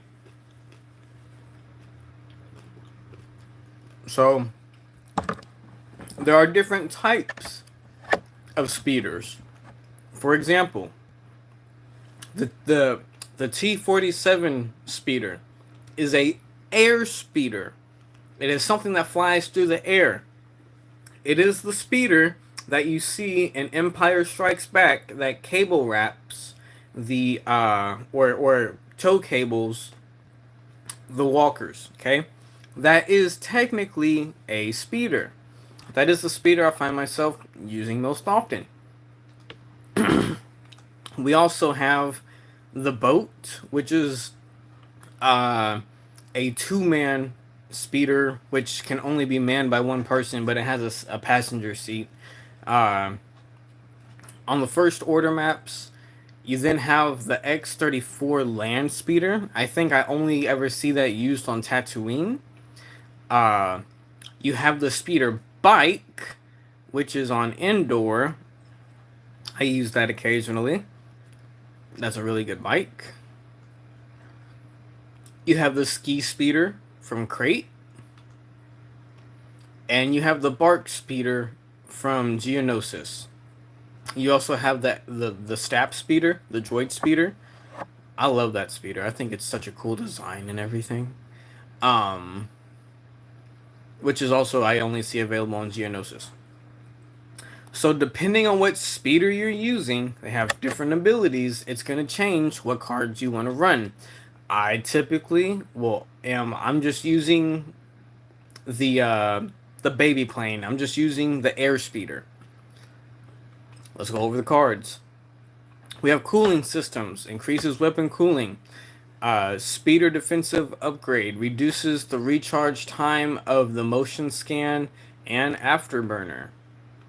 So that's kind of an either or situation. You're not going to have both. Tactical jammer, time for enemy missile lock onto you is increased. Where that's going to help you if you decide to run that card is going to be if someone is out there using ion torpedoes or if someone is using the ion turret. It's going to take a longer period of time for them to get a lock on before they can fire that. And it doubles the time. So that gives you time to maneuver, escape, prepare yourself, whatever. Speeder offensive upgrade. Speeder offensive upgrade increases the duration of heat sink. Heat sink is in general, I believe, the R1 ability for the speeder class. It makes it to where you can fire for longer. And it increases it by 75% whenever you get it all the way upgraded. That almost doubles the duration of that ability. Speeder systems upgrade increases the damage of laser barrage, which is the middle ability on most speeders. And then reinforced hull is just going to increase the total health of the speeder. Because I mainly use the air speeder, I'm using weapons cooling, the offensive upgrade for the heat sink, and a systems upgrade for the barrage. So I'm just raining lasers from my plane with that. That's really about it. You have your artillery class. It has no star cards. I wish it did. I think that they wanted to roll out star cards because if I tap on ability details, it shows me a section for equipped cards and it's just empty. I think it would have been almost game breaking if they would have put cards on these things. Most people suck with them, but for the people that are good with them, they don't need anything extra. They don't. They don't. That shit is strong enough. Then we get to the planes. Alright. You have your fighter class, your interceptor class, and your bomber class. What are the different classes good for? Your fighter class is a all-around class, so it's meant to be good for combating planes, other enemy aircraft, um, as well as ground units and objectives. It's an all around unit. It doesn't necessarily shine bright in any of those three areas, but it can get all of those jobs done. Cool. Star cards. We have the defensive upgrade, which increases the health regain from your astromech. Not all fighters have astromechs, so depending on what fighter you're running, you might want to change your cards. Uh, the astromech is basically an R2D2 unit that sits in the back of your plane and will heal your plane a substantial amount whenever you hit L1.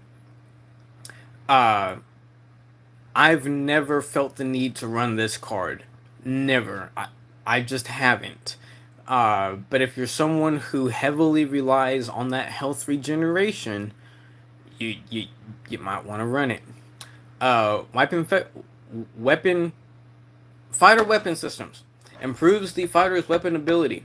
The laser barrage damage increase. Cool. So not all fighters have a laser barrage, but for the ones that do, you can increase its damage by 20%. That's not a bad thing to have. If you're playing, uh, what's if you're playing Starfighter Assault, that'd be a really good card to run if you're looking to deal a lot of damage to heroes or objectives. Cool. Uh, if you're using, like, if you're in the Clone Wars era maps, like Naboo, Kashyyyk, and you're able to grab a fighter, this wouldn't be a bad one to have. I don't run it. Advanced torpedoes increases torpedo damage. That wouldn't be a bad one to have either. It increases the damage by 40%, almost 50. I don't find myself using it. I rely on my guns. Reinforced hull increases the total health of the starfighter. I do run that because the starfighters don't have a lot of health. Engine upgrade increases the top speed of how quickly you can accelerate and decelerate. Both of those things are important because if you use them together along with good evasive maneuvers, you can dodge missiles a lot easier with that. Tactical jammer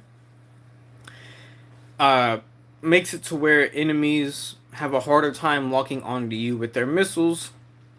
It increases the lock-on time by 200%.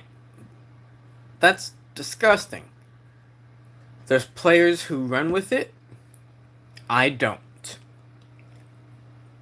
I make fun of the players who use it because the only reason you would use it is if you don't understand how to dodge missiles.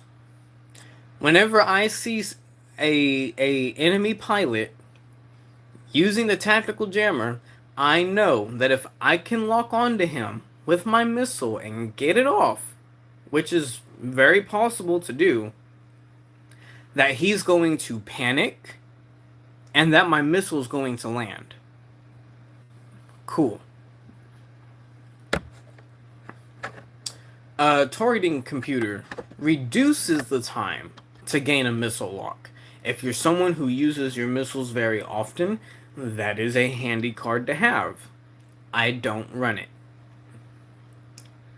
Tuned lasers increases the primary weapon damage. If you get it upgraded all the way, is by 10%. I do run that. That is a very useful card to have. Because most of the time while you're going to be using your guns. And then we have repair systems that reduces the delay before health regeneration begins. I'm not sure what it is at by default. It might be 6 seconds. This reduces the delay down to 4 seconds. So, again, what do I run for my fighters? Increase primary weapon damage, increase the health of the fighter, and the engine upgrade. Awesome. And no matter what game mode I'm in, I never find myself wanting to or needing to change those cards around, depending on what you're doing, depending on your playstyle. You may be adjusting those mid-match or depending on what fighter it is that you have. The Interceptor class. What is the Interceptor class good at? The Interceptor class is good at intercepting other ships. So where this is ideally supposed to shine is in air-to-air combat, against other enemy planes, and its abilities show you that. Um, we'll go over its abilities here in a moment because the interceptor abilities tend to be mostly the same. We have the engine upgrade, move around faster. Awesome. Uh, Elite pilot increases the turn rate. If you get it upgraded all the way, is by 20%. That is useful to have in air-to-air combat. I don't run it. Uh, Interceptor offensive upgrade. Increase the concussion missile. Um, the interceptors do have a missile. It is not a torpedo. It's a concussion missile that's meant to hit the enemy plane. It'll deal a little bit of damage, but it blinds the pilot. It acts like a flash grenade from one plane to another. Increasing its damage, I'm sure would be really useful. I don't use it. Heat dissipator increases the afterburner cooldown. That's really useful. If you know how to use that afterburner, it's what makes an interceptor an interceptor. I don't use it. Then we have advanced capacitors, which is essentially a heat sink for the primary weapons. I run that. It's a heat sink with a heat reduction of 40%. We have the interceptor weapons, weapon systems. This improves the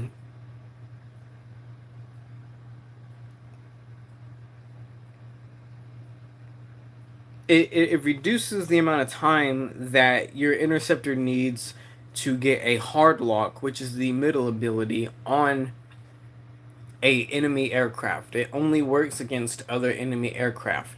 I think maybe the default ability recharge time is probably somewhere in the neighborhood of 18 seconds, 20 seconds. Uh, if you upgrade this all the way, it's cutting it down to 10 seconds. I don't use it. Hard lock is something that whenever you lock onto an enemy starfighter, you get an improved turn rate against them without needing to run the improved turn rate star cards. It makes it a lot easier to follow against them, and it lets your concussion missile lock on quicker, like extremely quick.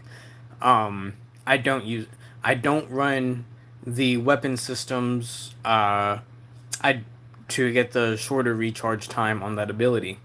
Uh, Fire control cycler, increase the fire rate. I do run that along with the heat sink. They kind of balance each other out, but I'm able to get off a lot more shots in a shorter period of time without constantly overheating the weapons.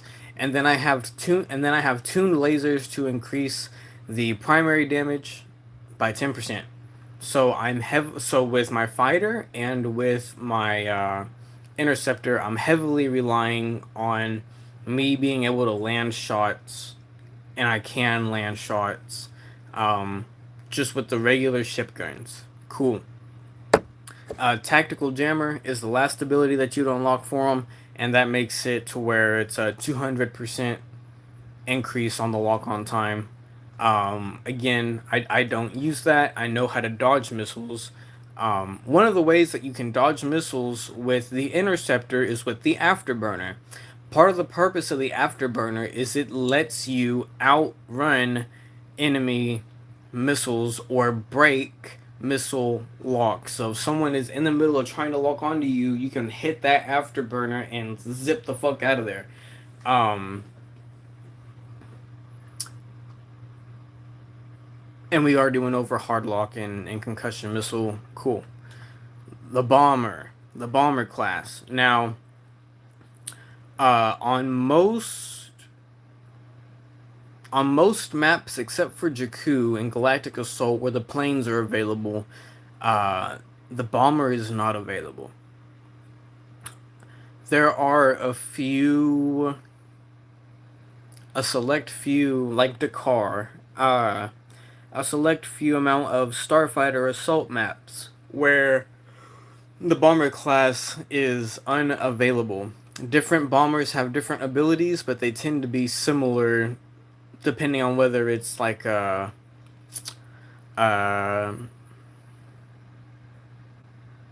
depending on the era. So let's go over the bomber cards and then we'll go over the abilities, how they vary, and how you may or may not want to use them. We have the targeting computer, reduced time to gain missile lock. So the bomber has rather strong torpedoes. That's not a bad card to run. I don't run it. There's the reinforced hull.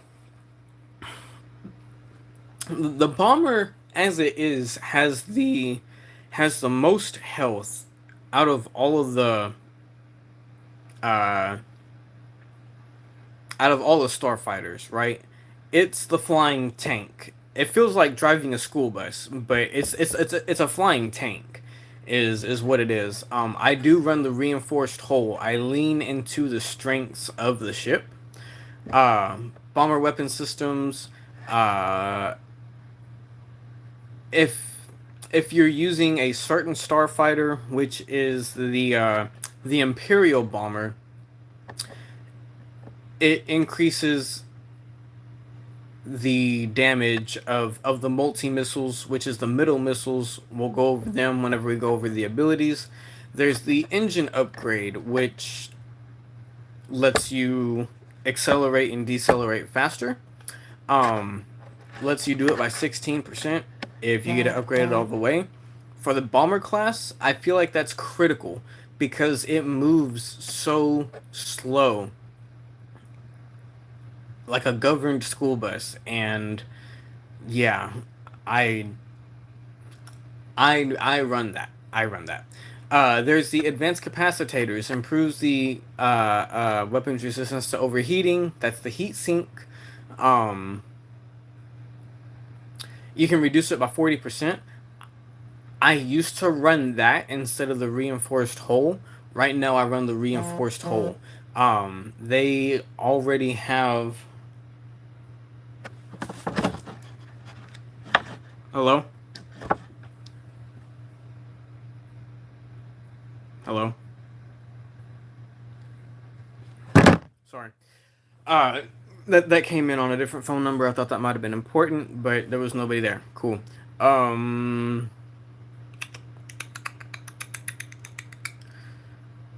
we just went over that. Defensive ability, countermeasures active time. So on the Imperial bomber, on the Separatist bomber, you get your L1 ability, which makes it to where enemy StarCraft cannot lock onto you, and it removes the guiding circle, uh, which helps them place their shots. And it takes that. It might run for like 6 or 7 seconds, and if you run this ability, it lets it run for 15 seconds. So I feel like you're doing a little more than doubling the ability. I don't use it. Advanced torpedoes increase dual torpedo damage. That is really useful if you are using the torpedoes to hit damages, to hit objectives, or if you're using the torpedoes to go against tanks, to take tanks off the map. Those are really useful. I don't run that right now. Don't feel the need to. Their torpedoes are strong enough as it is. Um, Tuned lasers increase the primary weapon damage of the bomber. Yes, it already does a good amount of damage. Again, I'm leaning into its strengths for the most part. Um, and I run that. And then we have target lock is approved against enemies. Um, so getting a faster lock on time. No.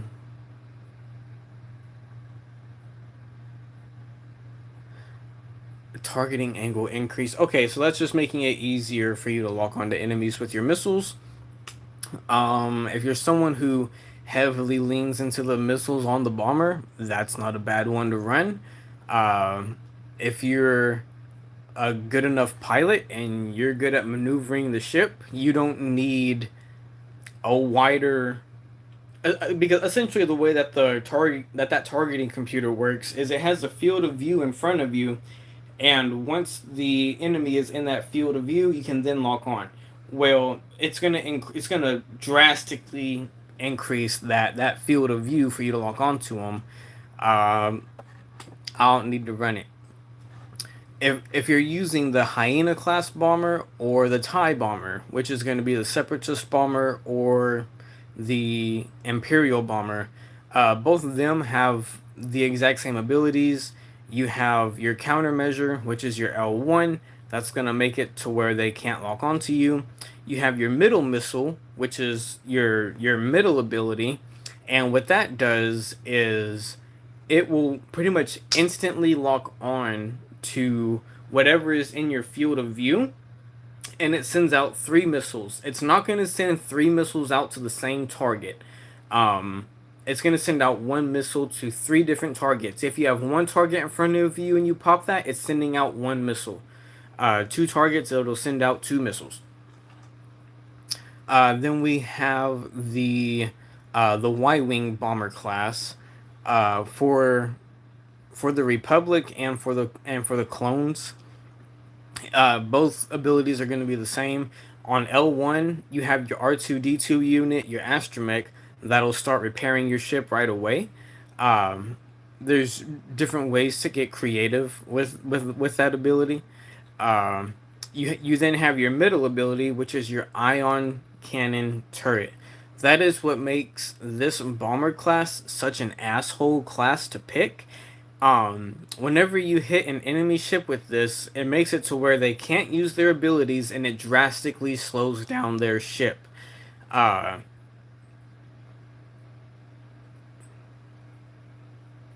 if you get hit with this, odds are you're done. Okay? If you get hit with that ability, odds are you're done. What else do we got? And then we have the torpedoes, the regular torpedoes.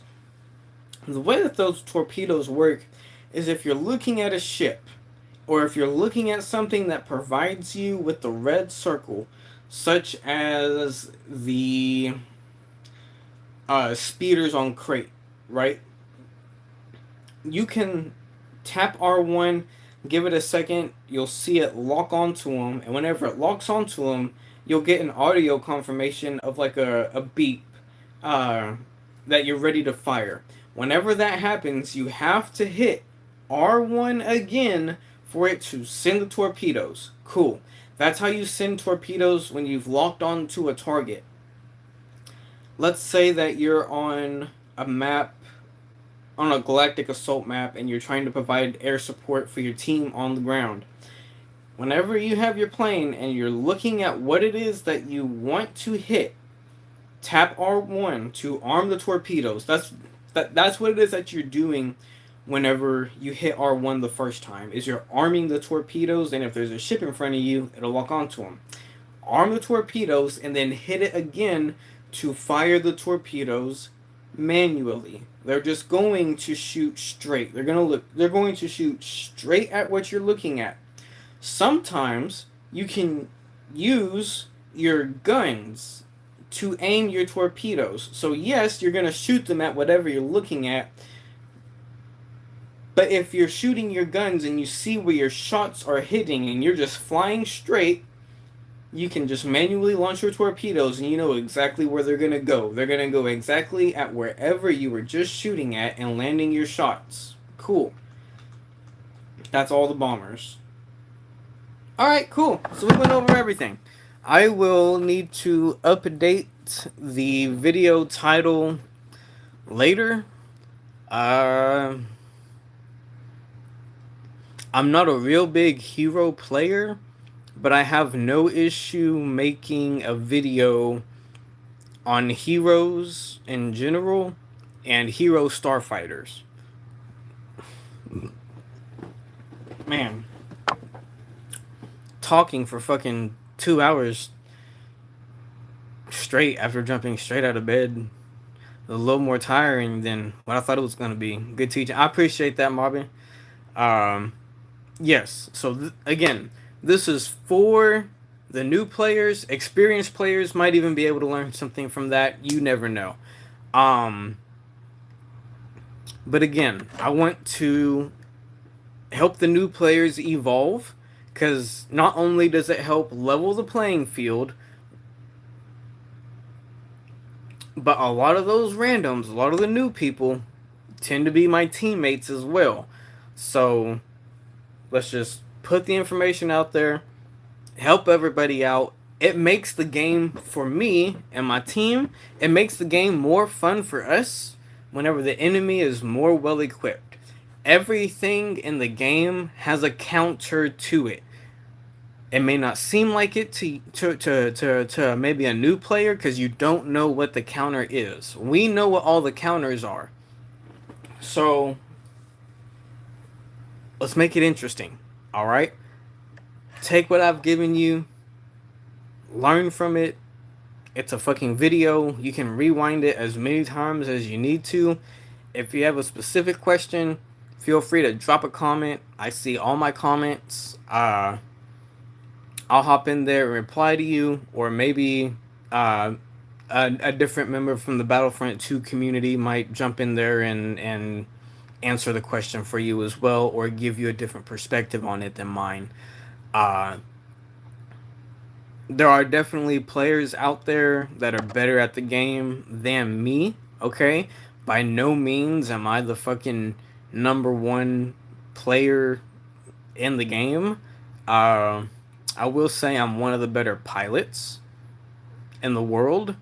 And the reason that I know that and can say that with confidence is because I've been on this shit for years.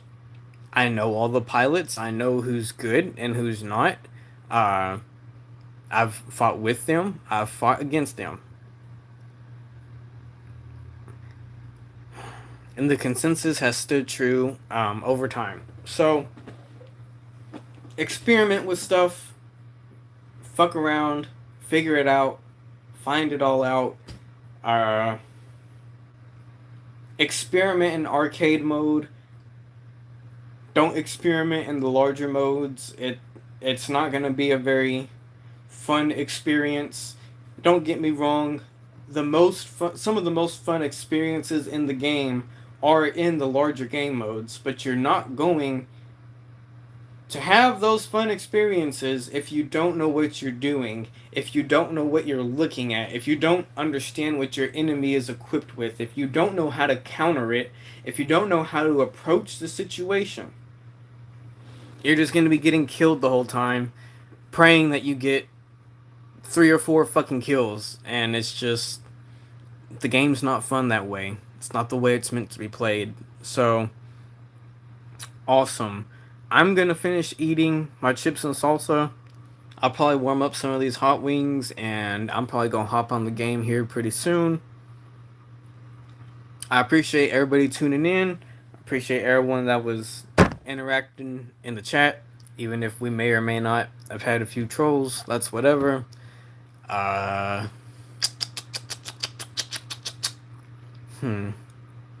Oh, and some things are better caught than taught. I can teach you how to throw a ball much better by showing you how I throw the ball and you watching it, instead of me sitting there writing a whole article on how to throw the ball. Here's the perfect angle you want your elbow at, blah blah blah blah blah. Some things are better caught than taught. So I would encourage you to look through my channel. You can see a lot of live streams that we've done over the years. You can see videos that I've posted. Look through them. Watch them. If you look at some of my older videos, you will see some of my worst gameplay that I've posted. I started to get better at the game whenever I started being able to post my gameplay and study it and look at where I went wrong. Not where a different player went wrong, where I went wrong. That's just what worked for me. And by doing that, my videos and my gameplay got better over time. And you can see that. Um, so, yeah, some things are better caught than taught. Feel free to look through some of my videos. You can see uh, some of these strategies being used in real time. Yeah. All right. I'm fucking tired of talking. I'm ready to eat. I'm ready to hop on the game. Mobbin, if you're still listening, whenever you're ready to hop on, man, let me know. I'm ready. All right. Peace out, y'all.